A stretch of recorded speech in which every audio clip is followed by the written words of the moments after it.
Hello everyone, welcome back to another video. जी हाँ मेरे बच्चों, आज हम बात करेंगे नीट 2025 के एलिजिबिलिटी क्राइटेरिया के बारे में कि अगर आप नीट 2025 का एग्जाम देना चाहते हैं तो उसका एलिजिबिलिटी क्राइटेरिया क्या है, पेपर पैटर्न क्या है, सब्जेक्ट कॉम्बिनेशन क्या है, कितने मार्क्स के क्वेश्चन पूछे जाते हैं, एज लिमिट क्या है, अटेम्प्ट लिमिट क्या है, हर एक पॉइंट के बारे में बात करने वाले हैं। तो इस पर्टिकुलर वीडियो में मैं आपको बता दूं क्या क्या चीजें हम कवर करने वाले हैं।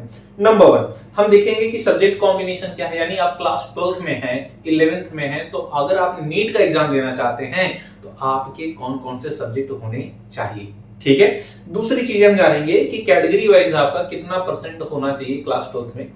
थर्ड थिंग जो है बच्चा की एज लिमिट, जैसा कि मैंने आपको बताया। फिर अटेम्प्ट लिमिट, कितने आप नीट के एग्जाम दे सकते हैं, और पेपर पैटर्न, है ना। तो पेपर पैटर्न क्या होने वाला है इसके भी बारे में हम जानेंगे।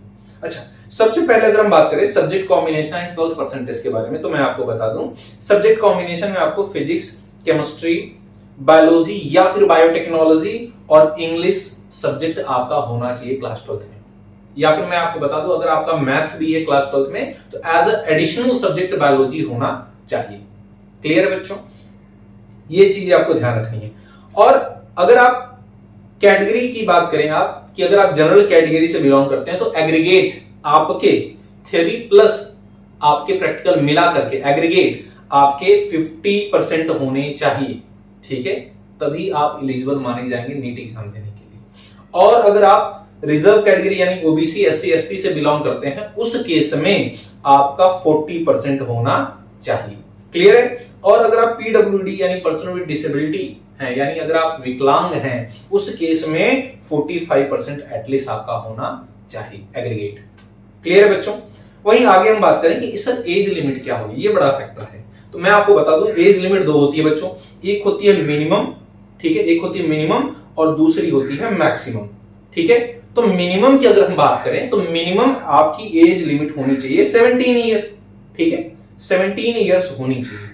17 अगर आप ईयर की बात करें तो अगर आप नीट 2025 देना चाहते हैं तो मैं एक डेट क्लियर बता दूं आपके लिए कि आपकी जो डेट है वो 31 दिसंबर 2008 है ना। इस डेट के पहले आपकी बर्थ ऑफ डेट है तो आप एलिजिबल होंगे नीट 2025 का एग्जाम देने के लिए। क्लियर है, याद रखिएगा 31 दिसंबर 2008। ठीक है, अगर उससे पहले या इस डेट की भी आपकी बर्थ डेट है तो आप एलिजिबल। अगर आप 2007 में, 2006 में, 2005 में, उसके पहले की आपकी बर्थ ऑफ डेट है तो भी आप एलिजिबल हैं। अगर उसके बाद के हैं यानी 2009 या 2010 की आपकी बर्थ ऑफ डेट है तो आप एलिजिबल नहीं हैं नीट का एग्जाम देने के लिए। क्लियर है। वही बात करें अगर हम मैक्सिमम एज लिमिट की तो भैया जी यहां पर कोई भी मैक्सिमम एज लिमिट नहीं है। आपकी एज 20 है, 30 है, 50 है, 80 है, 90 है, जिंदा है तो आप नीट का एग्जाम दे सकते हैं। क्लियर है, मैक्सिमम एज लिमिट। और मैं आपको बता दूं अटेम्प्ट लिमिट आप कितने नीट के एग्जाम दे सकते हैं, तो भैया 9। जी हां, कोई भी अटेम्प्ट लिमिट नहीं है। आप 1 2 2 2 3 2 4 2 5 2 10 दो 10 बार आप नीट का एग्जाम दीजिए, 50 बार दीजिए, कोई दिक्कत नहीं जब तक आप में हिम्मत है। सिलेबस की बात करें तो सिलेबस में आपको मिलेगा फिजिक्स, केमिस्ट्री और बायोलॉजी। ठीक है, इन तीनों सब्जेक्ट से ही आपके क्वेश्चन पूछे जाएंगे नीट के एग्जाम में।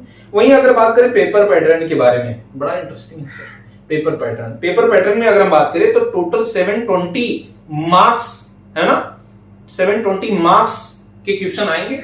और टोटल नंबर ऑफ क्वेश्चन की बात करें अगर हम तो 200 क्वेश्चन आपसे पूछे जाएंगे। अब ये 200 क्वेश्चन कहां से आएंगे, फिजिक्स, केमिस्ट्री और बायोलॉजी से। क्लियर है, आपको पता है बायोलॉजी में दो चीजें होती हैं, जूलॉजी एंड बॉटनी, है ना। तो मैं आपको एक चीज क्लियर कर देना चाहता हूं कि 50 क्वेश्चन आपसे पूछे जाएंगे फिजिक्स से, 50 क्वेश्चन पूछे जाएंगे केमिस्ट्री से, 50 क्वेश्चन बॉटनी से एंड 50 क्वेश्चन जूलॉजी से। अब आपको पता है बॉटनी और जूलॉजी को हम क्या बोलते हैं, बायोलॉजी कहते हैं। ठीक, कलेक्टिवली। और हर एक सब्जेक्ट के में 2 डिवीजन होंगे, 2 सेक्शन होंगे। जैसे मैं अगर बात करूं फिजिक्स में देखिए 2 सेक्शन है। सेक्शन ए में 35 क्वेश्चन पूछे जाएंगे, सेक्शन बी में कितने क्वेश्चन बच्चों, 15 क्वेश्चन पूछे जाएंगे। तो एक चीज याद रखिएगा कि सेक्शन ए के सारे क्वेश्चन आपको करने पड़ेंगे, कंपलसरी है। सेक्शन बी में आउट ऑफ 15 सिर्फ आप 10 क्वेश्चन ही करेंगे, 15 क्वेश्चन नहीं करना आपको। याद रखिएगा। तो टोटल जो आप सॉल्व करेंगे सेक्शन ए और बी मिला करके 35 सेक्शन ए के हो गए और 10 सेक्शन बी के, तो टोटल आप 45 क्वेश्चन अटेम्प्ट करेंगे। क्लियर है? किसी एक सब्जेक्ट का, यानी फिजिक्स में टोटल नंबर ऑफ क्वेश्चन कितने हैं 50, लेकिन आपको अटेम्प्ट कितने करने हैं जस्ट 45। सेक्शन ए में 35 दिए रहेंगे, सारे अटेम्प्ट करने हैं, लेकिन सेक्शन बी में 15 क्वेश्चन होंगे, आउट ऑफ 15 सिर्फ आपको 10 ही अटेम्प्ट करना है। क्लियर है? अब तुम्हारे मन में खेला चल रहा है कि सर अगर क्या हो 15 के 15 हमने सॉल्व कर दिए तो पहले के 10 ही काउंट किए जाएंगे, वो राइट हो या फिर रॉन्ग। क्लियर? कलाकारी नहीं चलेगी, मैं रूल और रेगुलेशन आपको और भी बताऊंगा। ठीक है? और सुनिए, ठीक ऐसा ही पैटर्न केमिस्ट्री में भी देखने को मिलता है, बॉटनी में भी देखने को मिलता है, जूलॉजी में। यहां पर भी देखिए सेक्शन ए में 35 क्वेश्चन है, सभी कंपलसरी हैं। सेक्शन बी में 15 क्वेश्चन है, आउट ऑफ 15 आपको 10 करने हैं। ठीक है? ऐसा केमिस्ट्री में भी है, बॉटनी में भी है और जूलॉजी में। तो टोटल मार्क्स आपके कितने हो गए बच्चों? 720। और एमसीक्यूज टाइप के मल्टीपल चॉइस ऑफ क्वेश्चन पूछे जाते हैं, जिनका नंबर मैंने आपको बताया कितने 200 एमसीक्यूज होते हैं। क्लियर है? आउट ऑफ 200 आपको कितने सॉल्व करने हैं बच्चों? 180। ठीक है? 180 एमसीक्यूज सॉल्व करने हैं, इस चीज को ध्यान रखिए। अच्छा सर कुछ और बताइए, मैं आपको बता दूं, यहां पर देखिए नोट लिखा गया है, कुछ चीजें यहां पे कुछ नोट लिखा गया है, मैं इसको सिंपली आपको एक्सप्लेन कर देता हूं, सुनिए जरा ध्यान से। ये क्या कहता है? ये कहता है सर, ये कहता है कि अगर आपने एक राइट क्वेश्चन किया है ना, एक राइट आंसर दिया आपने, उसके बदले में आपको मिलेंगे 4 मार्क्स। ठीक है? लेकिन अगर आपने बच्चों, अगर आपने एक रॉन्ग क्वेश्चन कर दिया, ठीक है, एक रॉन्ग क्वेश्चन कर दिया, इसके बदले में क्या होगा? -1। हाँ, उसके लिए -1 लगेगा। सर ये तो नहीं समझ में, मैं आपको समझाता हूं।